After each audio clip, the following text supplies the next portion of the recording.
Bah, vous me racontez quoi? Ah bah non, j'avais l'impression de vous avoir raconté un truc, mais ça m'arrive de temps en temps. Je fais des petits dédoublements de personnalité. Donc je me mets au-dessus, je me mets à rêver, puis j'ai l'impression de parler aux gens, et en fait je parle pas. Voilà. Donc redites-moi, parce que vous êtes pas d'ici. Non. Non, je visite les chutes d'eau dans la région. Je m'appelle Eva Taquinon. Taki, ça veut dire chute d'eau. C'est joli. Ah bah oui, je suis liée aux chutes d'eau. Mais je dois rentrer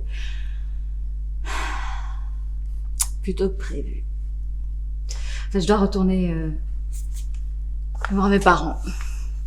Ah. Quelqu'un de la famille qui est malade.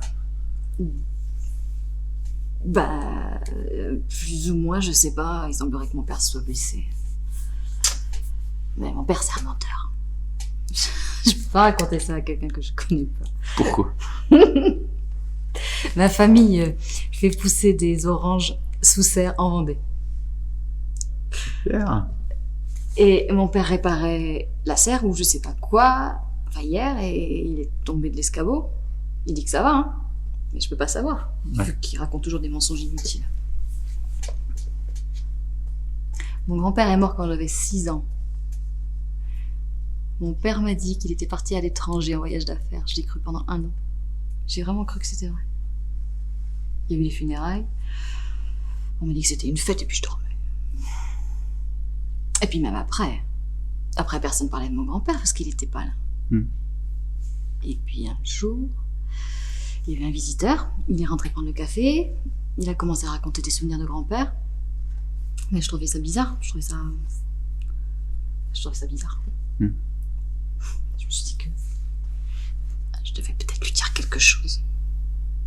Que mes parents étaient trop polis, que je devais lui dire quelque chose parce qu'il parlait de mon grand-père comme s'il était mort. Et puis ils sont sortis, mon père l'a accompagné, moi je les ai suivis. Ils sont rentrés dans le cimetière, sont allés sur une tombe et là, il y avait la photo de mon grand-père.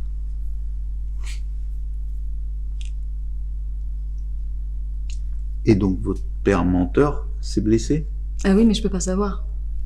Je me suis dit qu'il avait peut-être inventé encore quelque chose, qu'il était malade. Ma mère m'a appelée hier, elle pleurait. Enfin, je crois qu'elle pleurait. Elle était en vie. Et elle m'a dit qu'il était tombé de l'escabeau. Alors j'ai paniqué. J'ai dit que fallait mieux que je me dépêche d'aller les retrouver. Voilà. Désolée pour l'histoire décousue.